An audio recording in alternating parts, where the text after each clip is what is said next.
Lumity is probably going to happen at some point during this upcoming season of The Owl House, and it should, because it is a great relationship. Considering how fans already talk about this relationship, one who is not that familiar with the show could be forgiven for believing that it has already happened in-universe. When Enchanting Gromflight, the episode that elevated this relationship from clear subtext to actual text, aired, the show's popularity soon skyrocketed. This must have been very comforting and reassuring to showrunner Dana Terrace, who had to fight the network to get this relationship on the air. Of course, this would not have happened had it not been for the influence of other trailblazing showrunners like Noelle Stevenson and Rebecca Sugar, as Terrace herself admits. I'd add that it also would not have been possible were it not for significant cultural shifts that have thankfully occurred very rapidly within the last 10 years or so. If you search for Lumity on YouTube, you will find quite a few videos talking about how Lumity happened, which might strike some as strange considering that this relationship is not officially romantic at this point in the series. Enchanting Gromflight was a huge step forward for these two, and it made at least Amity's feelings for Luz very apparent, but that's not the same as the two of them having a mutual romantic relationship. When people talk about Lumity happening, they typically talk about it from two distinct, albeit related, vantage points. The Lumity has happened in the sense that Amity has expressed clear romantic attraction to Luz, and Dana Terrace has all but confirmed officially that Luz is interested in return in Amity, or at least she has the capacity to be, and she would be if she weren't so dense about romantic matters. Lumity has not happened in the sense that Luz has understood and reciprocated Amity's affections. The second sense is typically what we talk about when we talk about a relationship happening, and with good reason, but we shouldn't neglect the first kind because it does matter.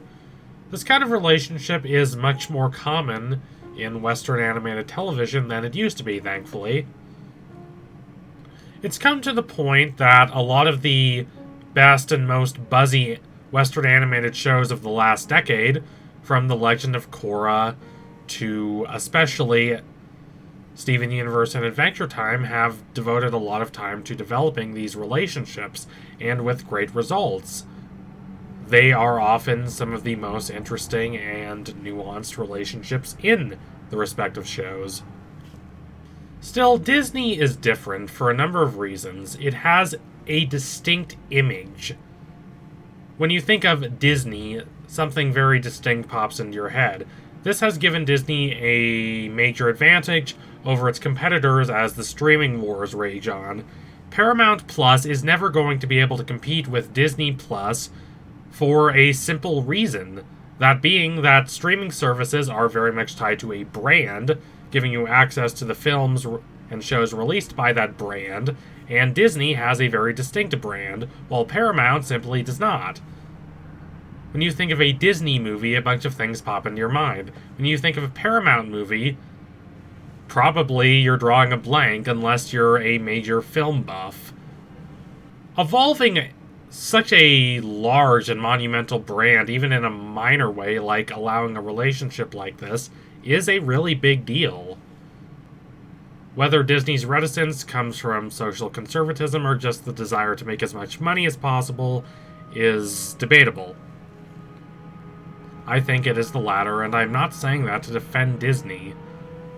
Disney's image these days is much more multicultural and progressive than it was in the past.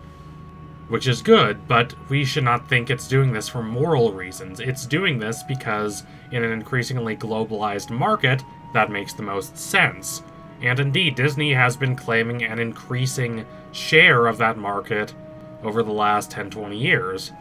I don't think it's really disputable that Disney is much more interested in cultivating a facade of progressivism in order to elicit more positive press than it is in actually taking real artistic and moral and political risks.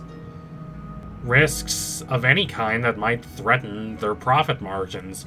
And yes, sadly, a sustained relationship like this, as opposed to a simple cameo that can be easily edited out, still counts as a major risk, at least wherein the international market is concerned. Disney knows this. They're not stupid, they're just cowards.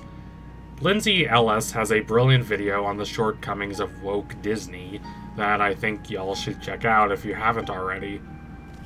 Also, shows like Amphibia and the Owl House are in a very strange position because they are shows that were developed back when Disney's focus for TV was on cable television.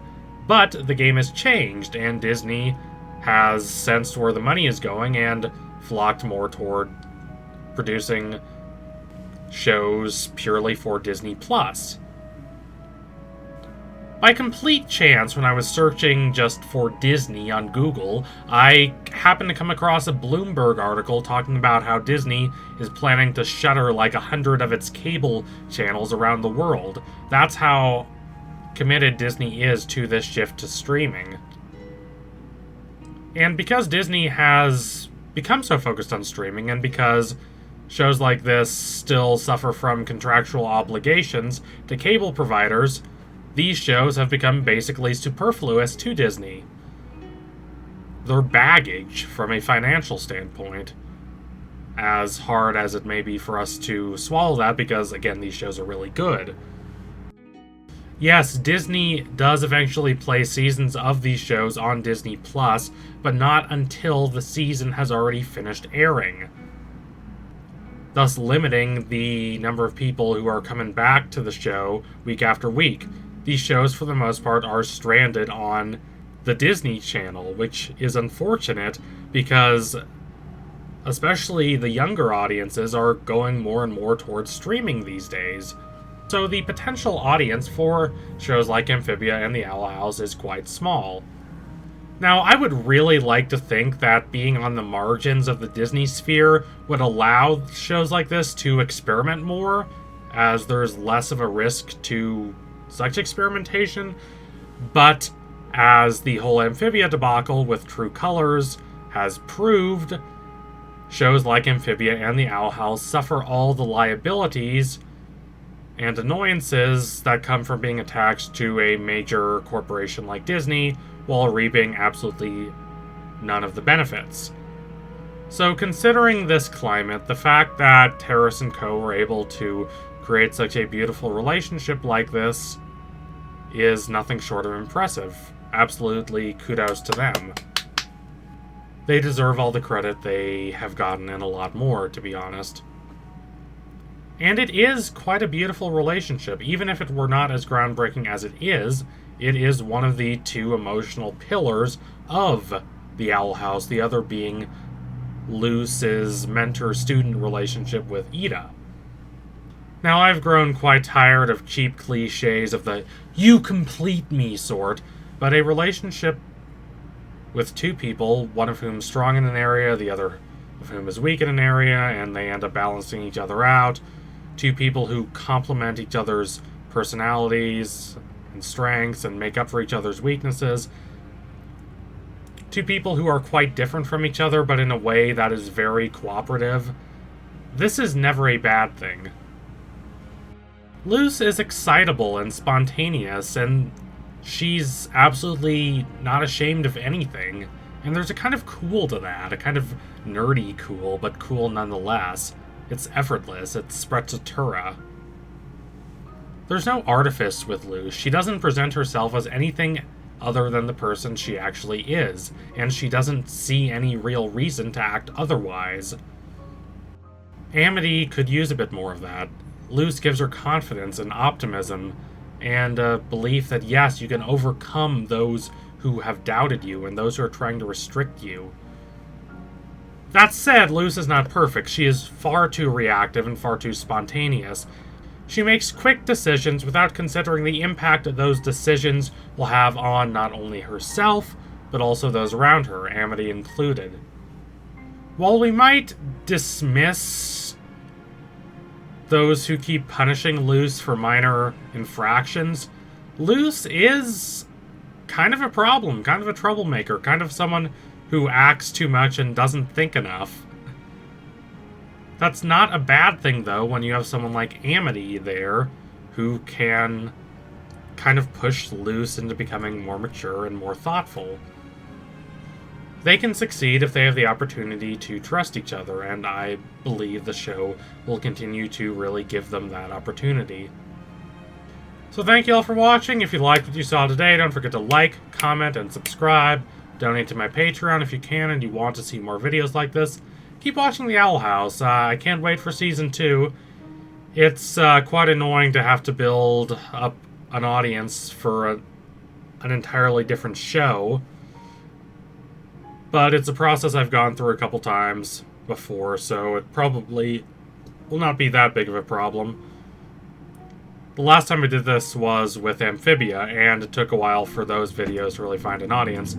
Thankfully, I've already been making Owl House videos, so that show at least is something my viewers are kind of familiar with.